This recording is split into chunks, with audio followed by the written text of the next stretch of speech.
Alright, I put most of it back. I got 2 new screws, stainless steel, since the one from here stripped due to the fact that I tried to take it out and there was a washer on top holding this part. Now, I've been looking at this very carefully, and as you can see, I took it out like this. But looking at the function of this,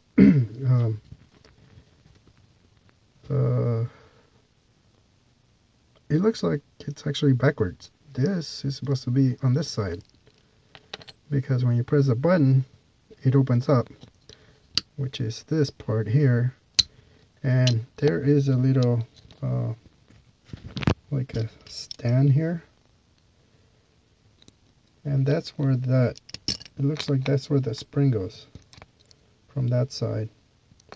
So I think I figured out. I'm gonna try to put it back together because you can't do it this way. There's nowhere for the spring to hold itself on here, so somebody put this backwards, but it was pretty easy to take out.